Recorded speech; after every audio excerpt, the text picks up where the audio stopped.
Hello, and welcome to another thrilling episode of PROG Review. Today, we're talking about Steve Hackett and his live album, Live Magic at Trading Boundaries. Live Magic, he nicked that from Queen, I believe. This is Steve Hackett doing his thing. It's a stripped down acoustic set, very reminiscent of his acoustic trio that was out, crikey, was it 20 years ago now? God, was it that long ago? I remember seeing those gigs.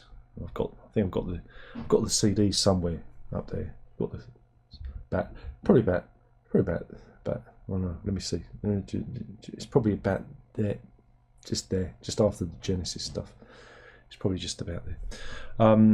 And he's with his brother John Hackett, Roger King, obviously, Amanda Lehman, and Robert Townsend. Trading Boundaries is a place. It's a place, a venue. Sorry, in Surrey, where you can. It's like chicken in a basket, and the artist du jour. It's all right. A bit too far for me to travel, but yeah, it's good because it's not what he does normally. It's different. It's the good stuff. It's the good shit, as it were. Am I allowed to say that? I don't know. The algorithm will get me. It's about an hour long, and there's only a couple of bits that you need to skip on it. Or if you was at the gig at the time, piss break. Yeah, that bit where you go. I'm just gonna. Yeah, I'll be back in a minute. Imagine there'd be a big queue. What have you got here? Well, you got the usual Genesis stalwarts in there, I think, because again, this is all from the acoustic catalogue, and so of course you get a bit of Blood on the Rooftops, Horizons, After the Ordeal, Hairless Heart, which is nice. The acoustic side of Genesis, but there's only a smattering. Because we get all the good stuff from Hackett's acoustic career. And again, I'm somebody who, when I was kind of discovering Hackett, and I think I'd got most of his solo works at that point. I think I had most of them.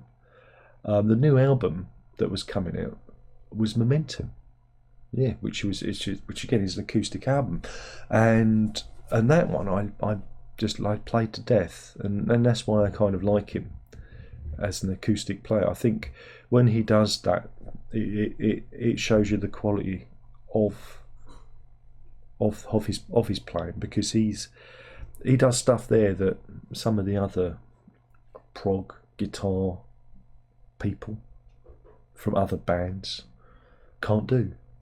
You couldn't get, that guy over there to do it. Again, insert prog guitarist, or that guy over there to do what Hackett does. He stands alone, and that's great, and that's why he's the better player. I really mean that. You've got stuff like Blacklight on here, which was I believe from Momentum. Again, I say these things, I don't know if any of it's true. I have no idea. I'm sure someone will say no, it was actually off of Bay of Kings, which I love too. But yeah, so you've got a good mix of stuff here. There's even Gnossienne #1 from the Hackett brothers' Sketches of Satie album, which again, if you haven't heard it, go and check that out. I think that's great too, because they're both fans of Eric Satie, and they do some really good interpretations of his work. I think I really enjoyed it, and I listened to it. Right, I didn't buy it. Oh no, I streamed it because I'm modern, and I get down with the kids. I'm down with the kids, man. And I listened to it on the way to the dentist yesterday, because I had a dental checkup, and so he still got them, and he said they're very good. He said my teeth were very good, which was nice. New Dentist, that was good. And then I listened to the rest of it walking back from the dentist. And so yeah, there was only, like I said, there's only 2 bits. And look, I've got to be careful because Amanda Lehman, she follows me on X. So it's when she starts singing. I'm not being critical of her singing. I just think the songs get in the way because I'm here for the acoustic, instrumental stuff. I think it's Memory Lane and Only Happy When It Rains, and so that's what the skip button was invented for. Or because I was listening to it on my headphones, I just went like I'm in the 21st century, like that, and it skipped it. But other than that, I thought it's a great record. Very, very magical. Hey, that's pretty good. Magical, so it did there. There's only one criticism, and this is purely from a listening, from a production standpoint, and this isn't a slight on the players or anything. It's just, I don't know about acoustic guitars these days, but they do sound a bit boxy and a bit flat, you know. That's it. I think some parts of it, the guitar just sounded not. And again, it's not Hackett's playing; it's the actual sound coming out. It's the technology involved, and I thought, that sounds really kind of boxy, really boxy. And I thought it didn't sound nylon-y enough. God, what am I like? I thought, I got really anal about it. Cause this is how I listen to music now. It doesn't sound like nylon guitar enough.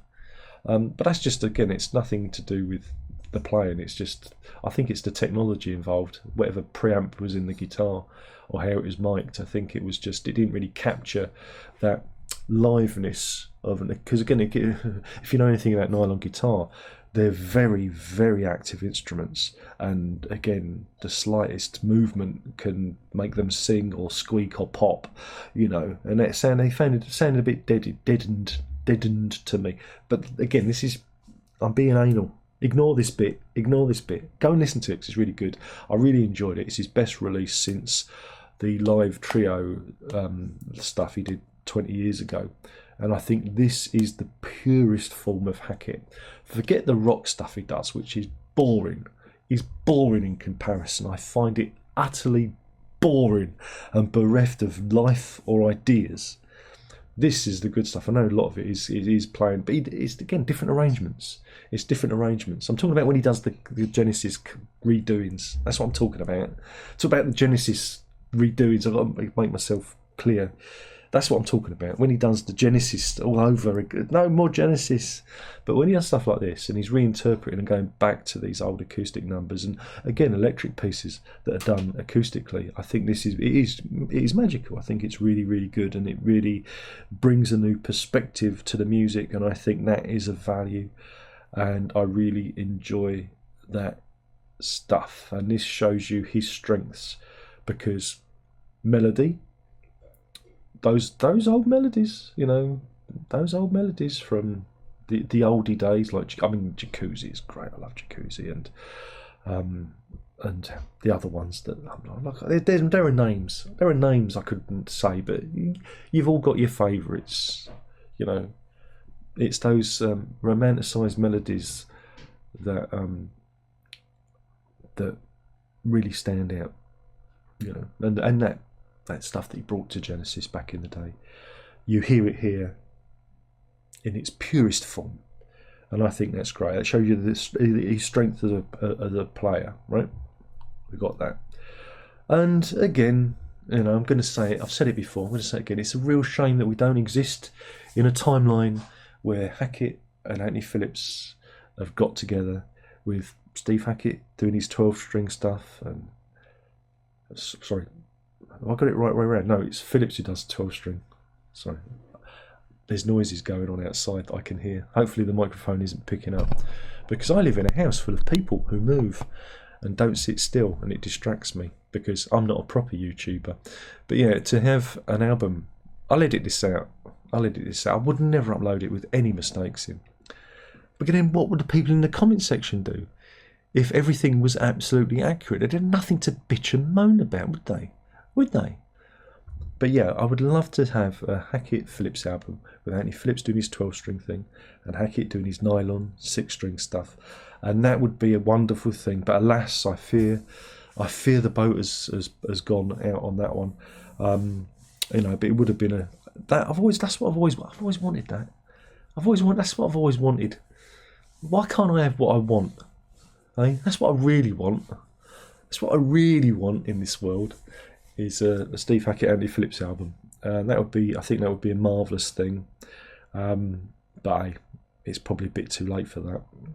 But I live in hope, because where there's life, there's hope. But yeah, so do check out Steve Hackett's new live album, Live Magic at Trading Boundaries.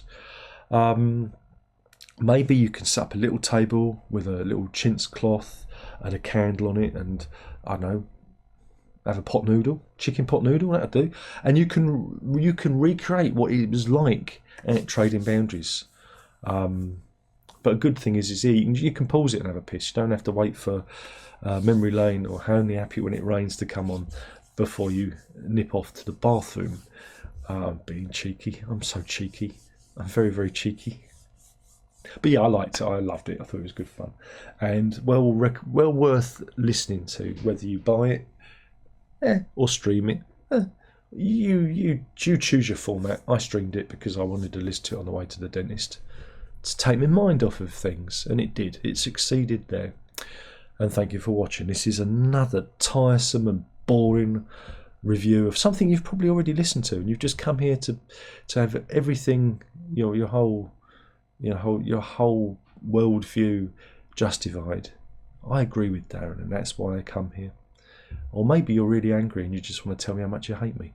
Remember, use the comment box below to either love or hate me. I don't mind. And don't forget to like and subscribe. Ooh, I hate doing it. I hate it. And we'll do it all again soon. Yeah. Thanks for watching. There's only one more thing left to say, and that is prog on.